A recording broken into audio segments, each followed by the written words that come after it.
여러분은 행복하십니까? 네. 여러분은 오늘 행복하십니까? 과연 오늘날 사람들은 얼마나 행복감을 느끼며 살아갈까요? 여러분 인생 가운데서 정말 행복해 라고 느끼는 순간이 얼마나 됩니까? 1년 365일 중에 과연 며칠이나 행복합니까? 또 하루 24시간 중에서 행복감에 젖어 있는 순간은 몇 시간 또는 몇 분 정도 됩니까? 행복한 걸 쉽게 영어로 말하면 해피입니다. 해피. 예전에 우리 아버님께서 살아계셨을 때 그 미국에 살던 어린 손녀딸들, 그러니까 여기 그 미주자매의 딸들인 아티라, 오리아나, 세레나, 또 뭐 딸은 아니지만 막내 아들 이슨, 이렇게 아주 꼬맹이 때에 그들 만나시면 습관적으로 이렇게 물으셨습니다. Are you happy? 지금 생각해보면 그 5살짜리 어린애가 해피라는 말의 의미를 제대로 알긴 할까요? 아마 이 해피라는 단어가 쓰이는 무슨 특별한 날에나 그 의미가 뭐 그런 건가 할 겁니다. 즉 생일날 케이크에 촛불을 켜고 Happy birthday to you 라고 노래를 불러주면 말이죠. 또는 Merry Christmas and Happy New Year 라고 연말 연시에 인사를 주고받는 그 명절 같은 때일 겁니다. 그러고 보면 우리말에서도 새해 인사로 새해 복 많이 받으세요 라고 하니까 그 해피라는 행복의 개념과 일맥 상통할 수도 있을 겁니다. 그렇지만 해피 뉴 이어, 또 우리말로 새해 복 많이 받으세요 라는 인사를 받는다고 실제로 그 순간 행복해지는지도 모르겠지만 설사 그렇다 쳐도 그럼 고작 우리는 1년 중에 이 행복이란 단어를 사용하는 날이 고작 생일, 새해 첫날 같은 그 명절 정도일 겁니다. 또 다른 경우가 있습니까? 영어로 I am happy, 또 한국말로 난 오늘 정말 행복해 라고 말하는 날이 있습니까? 여러분 한 달에 한 번 돌아오는 월급날은 행복하십니까? 그럴 수도 있을 겁니다. 그날 하루만큼은 좀 행복할 수 있을지 모르겠습니다. 그렇다면 월급날 매달 한 번이니까 1년에 12번입니다. 또 여기 로아가 맛있는 음식을 먹을 때 잘하는 말이 있습니다. 너무 맛있어요. 너무 행복해요. 그렇습니다. 그 느낌이 그리 오래 가진 않지만 그런 소소하고 짧은 행복의 순간들도 있습니다. 그렇지만 그런 순간을 다 합치더라도 1년 365일 중에 행복해 라고 하거나 이 행복이란 단어가 들어가는 표현을 하는 날이 고작 20일도 채 안 됩니다. 그럼에도 물론 사람들이 인생에서 가장 중요한 건 행복이라고 생각합니다. 그래서 건강도 중요하고 돈도 중요하고 가족의 화목도 중요하고 친구도 중요하고 일과 취미 생활도 중요하고 성공과 성취감도 중요하다고 생각합니다. 왜냐하면 이 모든 것들이 인생을 행복하게 하는 데 있어 필요한 것들이라고 여기기 때문입니다. 그렇습니다. 행복한 인생을 위해서는 이런 요소들이 필요한 것도 사실일 겁니다. 하지만 사람들이 간과하는 한 가지 사실은 그 어떤 행복한 인생도 결국엔 해피엔딩이 아니라 새드엔딩으로 끝난다는 것입니다. 아무리 이 생에서 행복을 누려도 결국 그 행복이 오래가지 못하고 어김없이 산산이 깨지고 마는 이유는 모든 인생의 마지막은 예외 없이 죽음으로 결말지어지기 때문입니다. 보십시오. 사람들이 행복의 조건지라고 생각하는 좀 전에 언급했던 그런 것들 말입니다. 자, 여기 어떤 한 사람이 있습니다. 그는 평생을 잔병치레 하나 없이 건강하게 살았습니다. 그래서 행복했습니다. 그런데 그 건강해서 행복한 사람은 죽습니다. 또 어떤 사람은 인생에서 많은 돈을 벌고 큰 재산을 이루었습니다. 그래서 행복했습니다. 그런데 그 행복한 부자는 죽습니다. 그리고 그가 남긴 재산은 자녀들에게 상속되어서 이제는 그 자녀들이 풍족히 돈을 써가며 행복하게 삽니다. 그러나 그 부모는 재산만 물려준 게 아니라 죽음의 보증수표를 할 수 있는 죄의 성품도 물려준 까닭에 그 잠깐 행복했던 자식들도 따라서 죽습니다. 또 어떤 사람은 큰 고민거리나 굴곡 없이 평탄한 삶을 살았습니다. 가족 모두 건강하고 화목했으며 자녀들도 다 성공해서 형통한 삶을 살아가고 있습니다. 그래서 너무 행복했습니다. 그런데 이 걱정거리 하나 없어 보이던 삶을 살았던 사람은 죽었고, 그 바통을 이어받은 가족들 역시 동일한 종착역을 향해 지금도 열심히 달려가고 있습니다. 이처럼 그 아무리 큰 행복이나 또는 일상의 소소한 행복마저도 결국엔 다 아무것도 아닌 게 되는 이유는 인생은 가장 불행한 죽음이라는 것으로 마무리되기 때문입니다. 하지만 죽음으로 불행은 끝나지 않습니다. 진짜 더 큰 불행이 기다리고 있습니다. 그것은 바로 하나님의 심판이 기다리고 있는 겁니다. 그런즉 한 번 죽는 것은 사람에게 정해져 있으나 이후에는 심판이 있다. 히브리서 9장 27절의 선언이십니다. 하지만 대부분의 사람들은 이 사실을 알지 못합니다. 다시 말해, 이 인생이 다 하고 나면 그 다음에도 또 다른 곳에서 새로운 인생을 맞이해야 된다는 사실을 모른 채 그저 이 인생이 다인 줄 알고 오로지 이 인생 안에서만 어떻게 하면 보다 행복할 수 있을까에 골몰합니다. 그러나 모든 사람에게 사망이 이르고 모든 사람이 하나님의 심판을 받아야 한다면 결국 사람의 인생은 행복한 게 아닐 겁니다. 사실 앞서 인생에서 행복의 조건들이라고 사람들이 생각하는 그런 경우들도 실은 그렇게 많지 않습니다. 그렇다면 진정 인간이 행복하려면 무엇이 필요할까요? 과연 행복의 조건들은 무엇일까요? 그에 대한 해답 역시 우리가 믿는 이 성경 안에 있습니다. 하나님의 진리의 말씀인 성경은 어떤 사람들이 행복하다고 말하고 있는지, 그래서 오늘 이 시간에는 그러한 성경 구절들을 좀 찾아보도록 하겠습니다. 첫 번째로 성경이 말하는 행복한 사람은 바로 하나님을 소유한 사람이라고 시편 144편 15절이 말씀하십니다. 이 같은 경우에 있는 백성은 행복하나이다. 진정 자신들의 하나님이 주이신 백성은 행복하나이다. Happy is that people whose God is the Lord. 자, 이것이야말로 인간이 행복할 수 있는 가장 근본적인 조건입니다. 하나님을 주로 삼으며 주라고 말할 수 있는 사람이라면 그는 실로 행복한 사람입니다. 왜냐하면 하나님은 모든 복의 근원이시기 때문입니다. 자신들의 하나님이 주어진 민족은 복되도다. 또 그분께서 친히 자신의 유산으로 선택하신 백성은 복되도다 라고 시편 33편 12절이 말씀하십니다.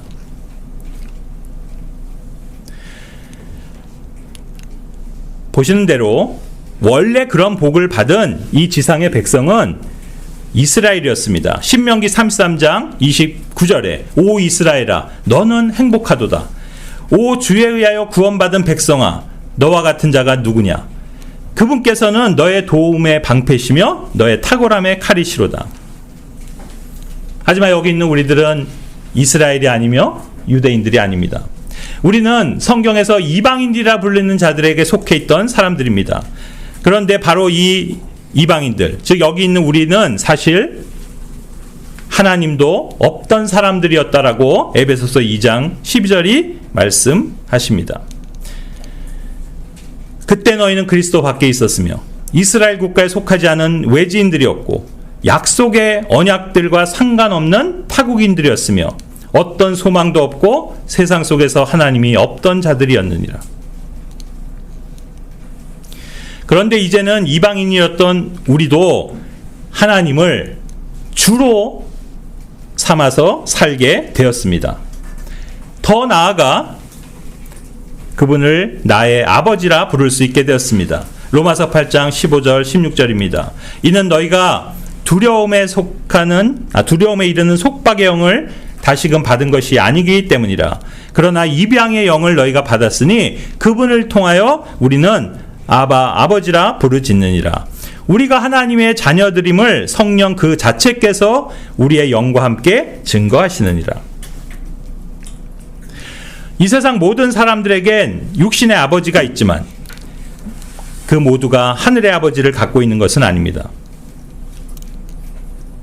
하늘의 아버지이신 하나님은 어떤 분이십니까? 아버지 하나님은 모든 것을 하실 수 있는 분으로서 만물을 창조하신 분이십니다. 우리가 살아가고 있는 이 거대한 지구와 저 광활한 우주를 말씀 한마디로 창조하신 분이십니다. 그리고 자신의 형상을 따라 우리 인간을 창조하신 분이십니다. 이렇게 위대한 하나님을 나의 주, 또 나의 아버지로 모시고 있다는 이 사실이 그래서 얼마나 놀랍고 대단한 일입니까? 그러므로 이제 우리가 기대고 의지하며 도움을 구할 수 있는 분은 오직 하나님뿐이라는 사실입니다. 야곱의 하나님을 자신의 도움으로 삼아서 자신의 소망이 주 그의 하나님께 있는 자는 행복하도다. 시편 146편 5절입니다. 일반적으로 사람들은 다른 사람들로부터의 도움을 기대합니다. 그래서 사람을 의지하고 신뢰합니다. 그러나 인간을 의지하는 건 행복을 가져다 주지 못합니다. 오히려 좌절감을 맛보게 합니다. 부모를 의지하고 친구를 의지하며 남편이나 자식에 의존합니다. 또 힘 있는 그런 지인들을 신뢰합니다. 그러나 신실하지 못한 사람을 신뢰하는 것이 얼마나 어리석은 일인지를 성경은 다음과 같이 묘사하고 있습니다. 잠언 25장 19절에 곤경의 때 신실하지 않은 사람을 신뢰하는 것은 부러진 이와 탈골된 발 같으니라. 그런 반면에 주를 신뢰하는 자는 행복한 사람이라고 잠언 16장 20절이 말씀합니다. 사안을 지혜롭게 다루는 자는 좋은 것을 발견하리라. 그런즉 누구나 주를 신뢰하는 자 그는 행복하니라. 그렇습니다. 우리의 도움이 어디서 옵니까? 바로 하나님께로부터 온다고 시편 121편 1절 2절이 밝히고 있습니다. 내가 나의 도움이 오는 언덕들을 향하여 나의 두 눈을 들어 올리겠노라. 나의 도움이 하늘과 땅을 만드신 주께로부터 오는도다. 그래서 인간의 도움은 헛될 뿐입니다. 시편 60편 11절과 또 시편 108편 12절에서 동일한 것을 말씀하고 있습니다. 이는 사람의 도움이 헛되기 때문입니다. 그래서 우리는 항상 하나님을 신뢰해야 합니다. 예레미야 17장 7절 8절 주를 신뢰하고 주가 그의 소망인 사람은 복되도다. 이는 그가 물들 곁에 심겨져서 강가로 그녀의 뿌리들을 뻗는 한 나무 같아서 열기가 오는 때를 보지 아니할 것이니 다만 그녀의 잎사귀는 푸를 것이요 가뭄의 해에도 염려로 가득 차지 아니할 것이요 열매를 내는 것도 그치지 아니할 것이기 때문이라. 성경은 두 번째로 하나님을 두려워하고 그분의 길로 걷는 사람이 행복한 사람이라고 말씀하고 있습니다. 시편 128편 1절 2절입니다. 주를 두려워하고 그분의 길들 가운데 살아가는 자마다 모두 복되도다. 이는 너의 두 손의 수고를 내가 먹을 것이기 때문이라. 너는 행복할 것이요 너는 잘 되리라. 시편 112편 1절에서도 너희는 주를 찬송하라. 주를 두려워하는 사람과 그분의 명령들을 대단히 크게 즐거워하는 자는 복되도다라고 말씀하십니다. 그런가 하면 시편 115편 13절에서도 그분께서 작은 자, 큰 자 할 것 없이 주를 두려워하는 자들에게 복을 주시리라.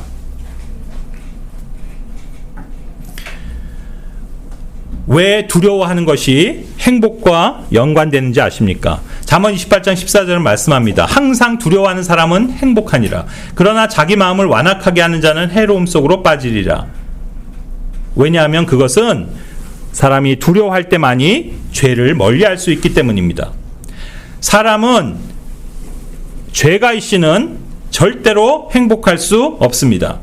로마서 14장 22절에 내가 믿음이 있느냐? 하나님 앞에서 그 믿음을 너 자신에게 가지고 있으라. 자신이 수용하는 그 일로 자신을 정죄하지 아니하는 자는 행복하니라. 그렇습니다.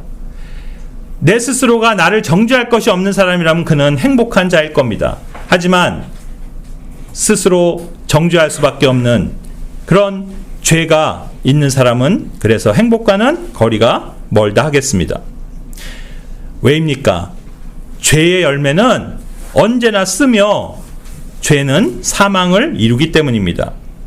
그래서 그런 죄들을 해결하지 못하면 늘 그것은 우리를 쫓아다닙니다. 민수기 32장 23절에 그러나 만일 너희가 그렇게 행하지 않으려 한다면 보라 너희는 주를 대적하여 죄를 지었도다. 그리하면 너희의 죄가 너희를 찾아낼 것임을 확실히 알라. 우리가 그 어디로 가든 우리가 그 어디에 숨던 우리의 죄는 우리를 쫓아오고 우리를 반드시 찾아낸다고 말씀하십니다. 그래서 잠언 28장 13절은 자기 죄들을 감추는 자는 번성하지 못하리라. 그러나 죄들을 자백하고 버리는 자는 누구나 자비를 얻으리라 라고 말씀하십니다. 성경은 하나님의 길, 그분의 길로 걷는 자가 행복한 자인데 그러기 위해서는 죄와 상관이 없어야 한다는 것을 보여주십니다. 시편 119편 1절부터 3절입니다. 주의 법 가운데 살아가고 그 길에서 더럽혀지지 않은 자들은 복되도다. 그분의 증언들을 지키며 온 마음으로 그분을 찾는 자들은 복되도다. 그들은 또한 죄악을 행하지 아니하는도다.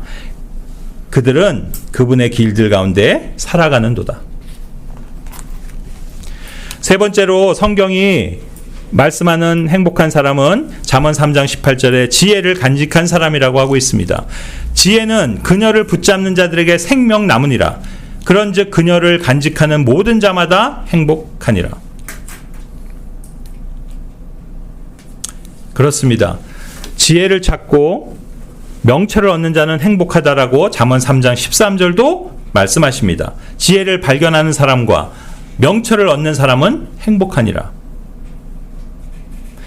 저 먼 그 아프리카에서 왔던 쉐바의 여왕은 솔로몬의 지혜를 곁에서 늘 들을 수 있는 사람들을 부러워했었습니다.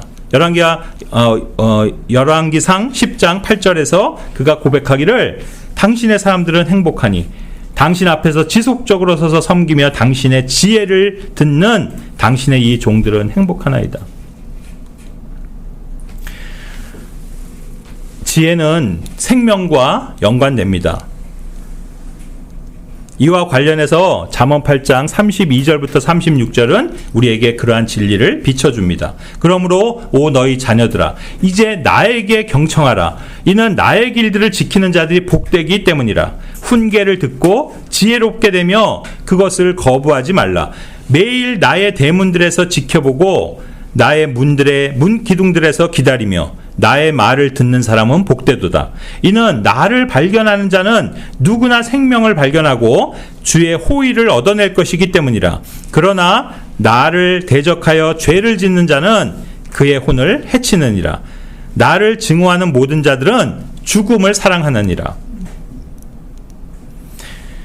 지혜를 거절하지 말라고 말씀하시면서 지금 나를 기다리고 내 말을 듣고 나를 발견하고 이렇게 말씀하시는데 그러면 여기 나로 의인화된 그 지혜는 누구입니까? 바로 예수 그리스도이십니다. 그분을 영접하는 것은 곧 생명을 얻는 길입니다. 요한일서 5장 11절부터의 말씀입니다. 그리고 이것이 그 확증이니 하나님께서 우리에게 영생을 주셨다는 것이요 이 생명이 그분의 아들 안에 있다는 것이라. 아들이 있는 자에게는 생명이 있고 하나님의 아들이 없는 자는 생명이 없느니라. 내가 이런 것들을 하나님의 아들의 이름을 믿는 너에게 기록하였으니 너희로 하여금 너에게 영생이 있음을 알게 하려 하는 것이요 너희가 하나님의 아들의 이름을 믿게 하려는 것이라. 고로 예수님이 바로 우리의 지혜가 되십니다. 고린도전서 1장 30절입니다. 그러나 너희는 그리스도 예수 안에서 그분께로부터 났으니 그리스도께서는 하나님께로부터 나셔서 우리에게 지혜와 의와 성별과 구속이 되셨느니라. 이 구절을 묵상해 보셨습니까? 예수님은 우리의 의가 되셨다라고 먼저 말해야 하지 않을까요? 또는 성별과 구속이 되시는 게 지혜보다 먼저 나와야 하지 않을까요? 그런데 왜 하필 예수님은 우리의 지혜가 되신다라는 것을 가장 먼저 말씀하셨을까요? 왜냐하면 지혜는 곧 생명이기 때문입니다.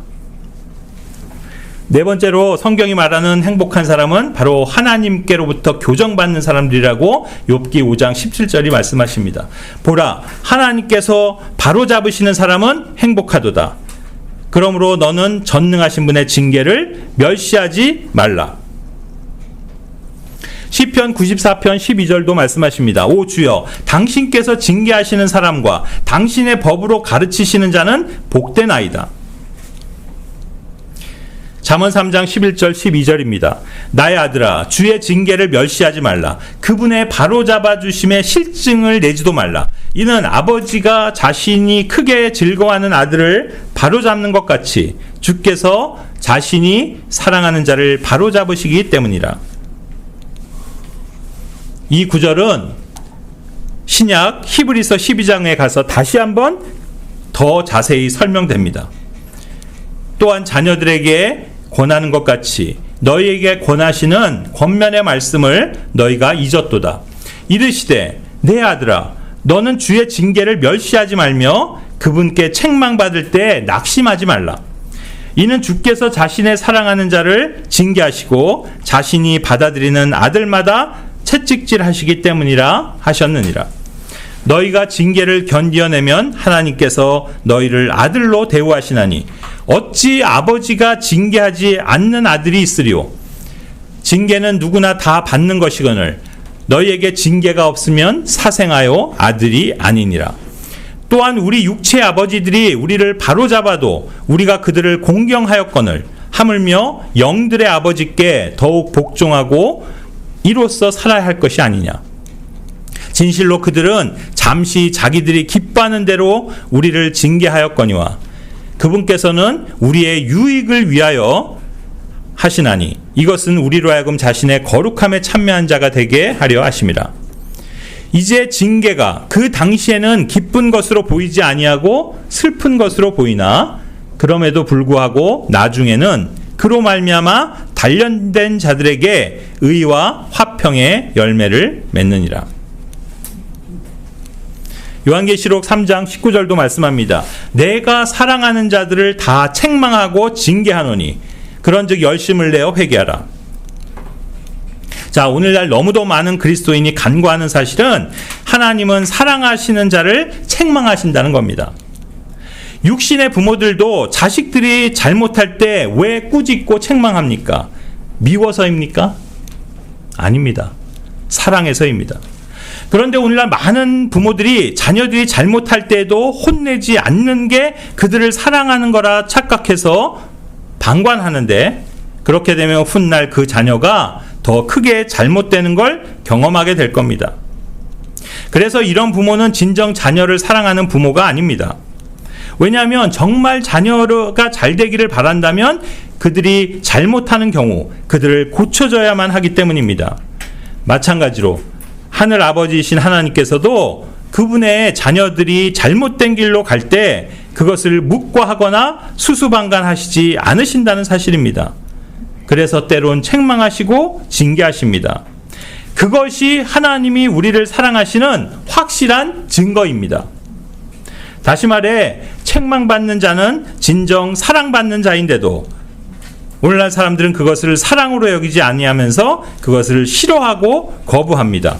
잠언 10장 17절의 말씀처럼 말이죠. 훈계를 지키는 자는 생명의 길 가운데 있느니라. 그러나 책망을 거부하는 자는 잘못을 저지르느니라. 우리가 보면 육신의 자녀들도 부모에게 꾸중을 들을 때 그 태도에서 그의 성품이 드러납니다. 어떤 자녀는 올곧은 마음으로 징계를 받아들입니다. 그런가 하면 반대로 반발하고 반항하고 더 엇나가는 자녀들도 있습니다. 이처럼 어떤 사람이 하나님 앞에서 교만한 사람인지 아니면 겸손한 사람인지는 주로가 책망 앞에서 판가름이 납니다. 그래서 많은 경우 교만한 사람을 책망할 때 역효과를 가져온다고 잠언 9장 8절이 말씀합니다. 경멸하는 자를 책망하지 말라. 그가 너를 증오할까 함이라. 지혜로운 사람을 꾸짖으라. 그리하면 그가 너를 사랑하리라. 그러면 하나님은 어떻게 자신의 자녀들을 책망하시고 바로잡으십니까?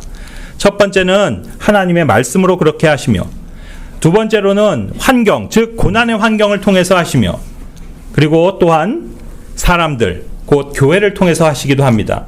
디모데후서 3장 16절은 모든 성경 기록은 하나님의 영감으로 주어진 것인데 그것은 바로 우리들의 교리뿐 아니라 책망과 바로잡음과 의로 훈계하기에 유익하기 때문입니다. 시편 119편 67절과 71절에서 이 시편 기자는 뭐라고 고백했습니까?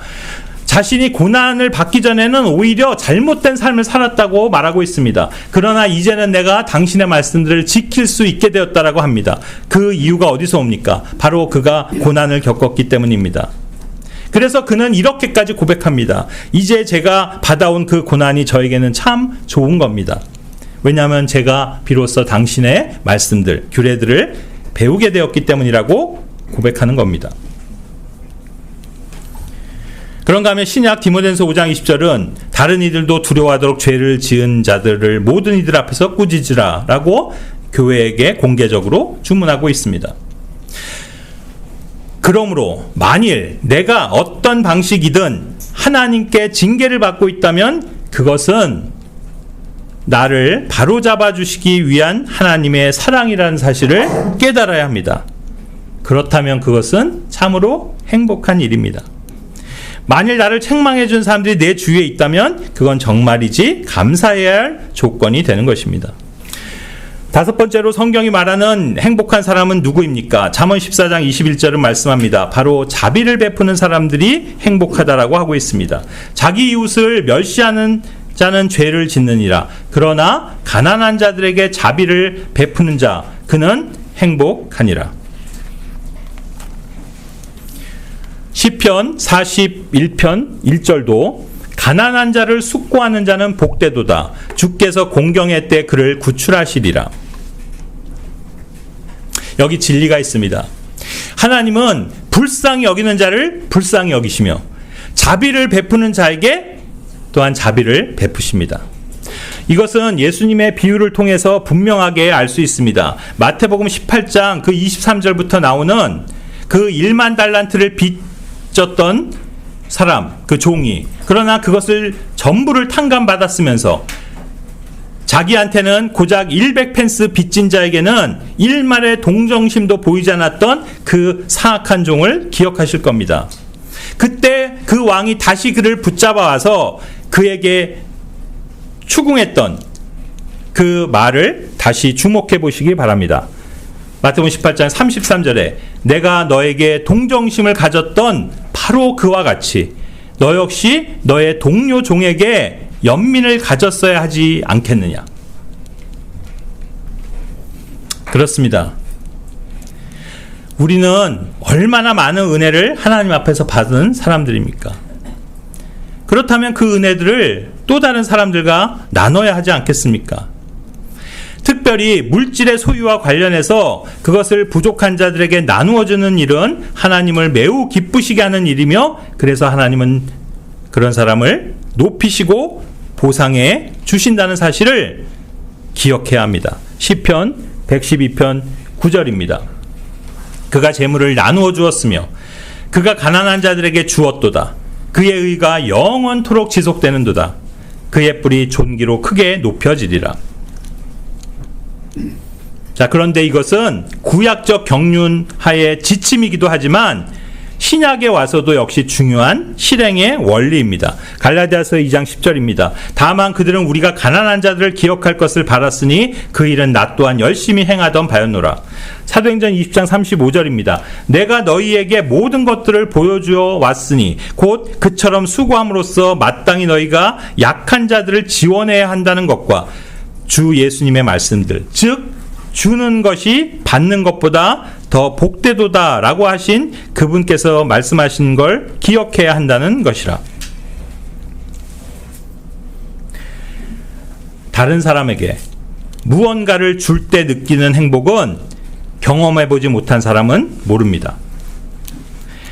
받아서 행복한 것은 자연인의 속성이나 주어서 행복한 것은 영적인 속성입니다. 즉 주는 것은 하나님의 성품입니다. 왜냐하면 하나님께서는 자신의 아들까지도 아끼지 않고 주셨기 때문입니다. 그러니 그분께서는 모든 것들을 또한 그 아들과 함께 주시는 분이 아니시겠냐고 로마서 8장 32절이 말씀하지 않습니까? 자기 자신의 아들을 아껴두지 아니하시고 오히려 우리 모두를 위하여 그분을 넘겨주신 분께서 어찌 친히 그 아들과 함께 또한 모든 것들을 우리에게 값없이 주지 아니하시겠느냐. 여기 우리 모두가 하나님의 자녀들이라고 한다면 이러한 아버지의 성품을 닮아야 하지 않겠습니까? 그러므로 그리스도인은 다른 사람에게 자비를 베풀고 또 아낌없이 흔쾌히 자기가 가진 것을 줄 수 있는 사람인 겁니다. 고린도후서 9장 7절입니다. 모든 사람은 각자 자신의 마음속에 결심한 대로 그렇게 줄지니라. 마지못해서나 어쩔 수 없이 하지는 말아야 하리니 하나님께서는 흔쾌히 주는 자를 사랑하시기 때문이라. 흔쾌히 주는 자, cheerful giver. 사실 이 가만히 생각해 보면 주는 행동은 그 어떤 행동보다 쉬운 일입니다. 그런데도 가장 어렵습니다. 무슨 말입니까? 예를 들어 저는 지금 장사를 하고 있습니다. 그래서 물건을 잘 팔아야 합니다. 자, 제가 누군가에게 두부 한 모를 파는 게 쉬울까요? 아니면 주는 게 쉬울까요? 예, 당연히 주는 게 쉽겠죠. 만약 사람들한테 그냥 막 준다면 저는 하루에 두부 100개도 나눠주는 건 일도 아닐 겁니다. 하지만 하루에 100개를 팔기는 쉽지 않습니다. 파는 것만 그렇습니까? 파는 거의 행동 그 반대인 사는 건 어떻습니까? 사는 게 쉽습니까? 주는 게 쉽습니까? 그 역시 주는 게 쉬운 일입니다. 그렇지 않나요? 이렇듯 내가 어떤 물건에 대해 취할 수 있는 가장 쉬운 행동은 주는 건데 실제로는 가장 어렵습니다. 보세요. 그 어떤 내 물건, 소유에 대해서 붙일 수 있는 동사들을 생각해 봅시다. 만들고요. 보관하고요. 지키고요. 주고, 받고, 사고, 팔고, 빼앗고, 숨기고 등등 이런 모든 행동들 중에서 가장 힘들이지 않고 할 수 있는 게 뭡니까? 주는 거죠. 그런데 그렇지 않다는 겁니다. 여러분, 돈을 버는 게 힘듭니까? 돈을 주는 게 힘듭니까? 실은 버는 게 힘들지 주는 게 뭐가 힘듭니까? 하지만 현실은 물론 돈을 버는 것도 어렵겠지만 그 번 돈을 주는 건 훨씬 더 어렵습니다. 왜 그럴까요? 앞서 말한 대로 하나님의 성품은 주는 것이지만 인간이 지닌 죄의 성품은 소유하려는 것입니다. 그렇기 때문에 많이 소유하면 할수록 행복할 것 같지만 실제는 그렇지 못하고 반대로 오히려 주고 나누고 베풀 때 행복을 얻게 되는 것입니다. 여섯 번째는 인내하는 사람이 행복하다라고 말씀하고 있습니다. 야고보서 5장 11절입니다. 보라, 우리는 견디는 자들이 행복하다고 여기느니라. 너희는 욥의 인내에 관하여 들었고 주의 결말을 보았으니 주께서는 매우 동정심이 많으시고 온화한 자비를 가지고 계시느니라. 맞습니다. 참고 인내하는 것은 우리가 행복할 수 있는 길입니다. 참지 못할 때 행복은 날아갑니다. 당장의 상황에 못 견뎌 하면 장차 하나님이 주실 놀라운 축복을 놓쳐버리게 됩니다. 모든 것에는 때가 있다고 하신 전도서 3장의 말씀대로 문제 해결의 때도 있는 겁니다. 그런데 그것은 하나님만이 아시며 우리는 그래서 그 때를 진중하게 기다리며 인내하는 법을 배울 필요가 있습니다. 오늘날 현대인들의 두드러진 특징 중 하나는 잘 인내하지 못한다는 것입니다. 쉽게 포기하고 바로 바꾸려고 하고 성급히 상황에서 도망치려 하며 조급히 말하고 참지 못하고 불평하거나 화를 냅니다. 성경에서도 얼마나 많은 그 인내하지 못한 케이스들을 발견합니까? 롯의 아내는 그 짧은 도피의 순간을 참지 못하고 뒤를 돌아보아 소금 기둥이 되었습니다. 롯의 두 딸은 하나님을 신뢰하지 못하고 자신들의 성급한 판단으로 아버지 노아와 롯과 근친 상간을 통해 그 모압과 암몬이라는 잘못된 씨를 얻게 되었습니다. 아브라함과 사라는 하나님의 약속을 기다리지 못해 하갈을 통해서 얻은 이스마엘로 돌이킬 수 없는 고통을 전 인류 역사에 가져왔습니다. 에서는 배고픔을 참지 못해 팥죽 한 그릇에 장자권을 팔아버렸습니다. 리브가와 야곱은 얄팍한 인간의 편법을 동원했습니다. 그런가 하면 이집트를 나왔던 그 이스라엘 백성은 광야에서 며칠만, 한 2, 3일만 더 참았으면 엘림이라는 오아시스를 만나게 되었을 텐데 그걸 참지 못해서 결국엔 마라의 쓴물을 마셔야 했습니다. 이스라엘 백성은 인내하지 못하고 늘 불평하에 불신한 결과 40년을 광야에서 헤매야만 했습니다. 모세는 순간의 분노를 참지 못해 그 약속의 땅에 들어가지 못했습니다. 이스라엘 백성은 하나님의 통치를 믿지 못하고 인간들의 왕을 구한 결과 비참함을 경험해야 했습니다. 그리고 툭하면 구테타를 일으켜 왕을 바꿔버리기도 했습니다. 요나를 기억하실 겁니다. 요나는 화를 내고 그 상황을 참지 못하고 다른 곳으로 도망쳤지만 결국 하나님의 손길에서 벗어날 수 없음을 경험했습니다. 이처럼 성경 속 인물들의 모습은 어쩌면 사실 오늘을 사는 우리들 모두의 자화상이기도 합니다. 오늘날 사람들도 얼마나 참지 못하고 인내하지 못하는지 모릅니다. 하나님이 주시는 배우자를 기다리지 못하고 자기가 골라 결혼합니다. 또 부부간에 싸우다가 홧김에 이혼해? 그래 이혼해. 도장 찍어. 그렇게 쉽게 갈라서 버립니다. 조금만 힘들거나 마음에 안 들면 툭 하고 회사를 때려칩니다. 문제 해결이 안 보인다고 성급히 판단하고는 편법이나 불법을 동원해 그것을 해결하려고 합니다. 또한 환경을 바꾸면 될 거라고 생각해 다른 나라로 가버립니다. 그리고 결국엔 더 이상은 참을 수 없다고 생각하는 사람은 자살해버립니다. 하나님 말씀은 뭐라고 말씀하십니까? 로마서 12장 12절에 소망 가운데 크게 기뻐하라. 환난 가운데 인내하라. 형제 자매님들, 사람이 구원을 받는 데는 인내가 요구되지 않습니다. 그러나 구원으로 인해서 받게 되는 그 모든 약속들을 얻기까지는 인내가 필요합니다. 히브리서 10장 36절입니다. 이는 너희에게 인내가 필요하기 때문이니 너희가 하나님의 뜻을 행한 뒤에 너희로 하여금 그 약속하신 것을 받게 하려 함이라. 야고보서 1장 4절입니다. 오직 인내를 완전히 이루라. 이것은 너희로 하여금 완전하고 완벽하여 아무것도 부족함이 없게 하려 함이라. 저 영국의 유명한 설교자 찰스 스펄전은 이런 말을 했습니다. 달팽이는 인내 하나로 방주에 들어갔다.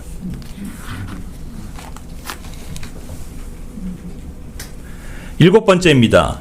성경은 의로 고난받는 사람이 행복한 사람이라고 말하고 있습니다. 베드로전서 3장 14절입니다. 그런즉 오히려 너희가 의를 위하여 고난을 받는다면 너희는 행복하니라.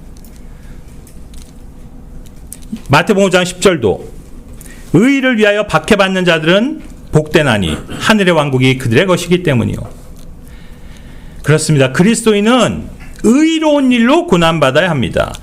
의롭지 못한 일을 행함으로써 받는 그 열매로서의 고난이나 또 육신적으로 누군가에게나 있을 수 있는 고난은 유익하지 않습니다. 그렇다면 그리스도인은 왜 고난받는 것이 행복한 일입니까? 성경은 말씀합니다. 고난은 영광을 가져다 주기 때문이라고요. 고린도후서 4장 17절입니다. 이는 한순간에 불과한 우리의 가벼운 고난이 우리를 위하여 훨씬 더 월등하고 영존하는 영광의 중량을 이루기 때문이라. 로마서 8장 17절도 말씀하십니다. 그리고 자녀라면 그때는 상속자들이니 하나님의 상속자들이자 그리스도와 함께한 공동 상속자들이라. 만일 그리하여 우리가 그분과 함께 고난 받는다면 우리는 함께 영광도 받게 되리라.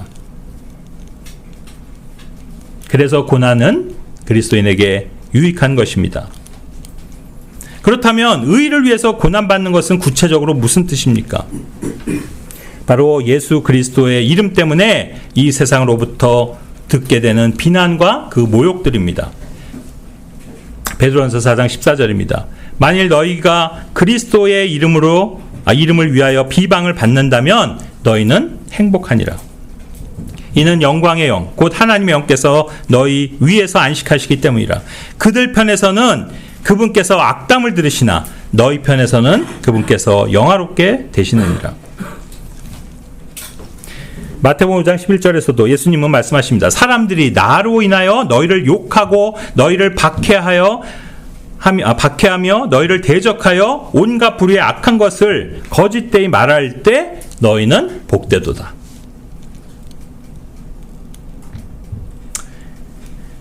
우리가 살아가면서 단순히 예수님을 믿는다는 이유 때문일 수도 있고 또 예수 그리스도의 뜻대로 살아간다는 이유 때문일 수도 있고 또한 그분의 이름을 딴 크리스찬으로서 합당한 삶을 살아가기 때문에 받는 모든 어려움들, 그것이 바로 그리스도인의 고난입니다. 많은 분들이 착각하기를 그리스도인답게 살면 주변에서 칭찬을 받을 것이라고 생각합니다. 물론 그런 측면도 있습니다. 우리의 선행을 보고 사람들이 우리를 칭찬해 줄 때도 있겠죠. 그러나 큰 틀에서 보자면 세상 사람들은 우리를 비방하고 비난한다는 사실입니다. 오히려 이것이 정상입니다. 그리고 이 세상이 우리를 싫어하고 미워하고 핍박하는 그 근본 이유는 다른 데 있는 게 아니라 바로 이 세상이 주 예수님을 먼저 미워했기 때문입니다. 요한복음 15장 18, 19절입니다. 만일 세상이 너희를 증오한다면 세상이 너희를 증오하기 전에 그것이 나를 증오하였음을 너희가 아느니라. 만일 너희가 세상에 속하였더라면 세상은 그의 소유를 사랑하였으리라. 그러나 너희는 세상에 속하지 아니하니라. 오히려 내가 너희를 세상으로부터 선택하였으므로 세상이 너희를 증오하느니라. 왜요? 왜 이 세상이 우리를 사랑하지 않고 오히려 미워한다고요? 만약 우리가 여전히 이 세상에 속해 있다면 그들은 우리를 사랑할 겁니다. 하지만 그들이 우리를 미워하는 이유는 바로 주님이 우리를 선택하셔서 우리를 그 세상으로부터 분리시키셨고 이제는 우리가 예수님께 속해 있는 자들이기 때문에 그 과거에 예수님을 미워했던 사람들 또 지금도 예수님을 증오하는 그 사람들이 동일하게 우리 믿는 자들 교회도 증오하는 것입니다. 그러므로 세상 사람들로부터 미움과 비난과 핍박을 당한다 해도 이상히 여길 필요가 없습니다. 나의 형제들아, 만일 세상이 너희를 증오하여도 이상하게 여기지 말라. 요한일서 3장 13절입니다. 이건 그만큼 우리가 하나님께서 바라시는 대로 산다는 증거이고 그래서 우리에게는 행복의 조건이 되는 것입니다. 바울은 오히려 그러한 악조건들이 자신에게 기쁨과 강인함을 가져다 준다라고 고린도서 12장 10절에서 고백하고 있습니다. 그러므로 내가 그리스도를 위하여 연약함들과 치욕들과 궁핍들과 박해들과 괴로움들에서 기쁨을 취하노라. 이는 내가 약한 바로 그때 내가 강하기 때문이라. 그래서 우리는 지금까지 이 살펴본 말씀들을 통해서 다음과 같은 결론에 도달하게 됩니다. 행복은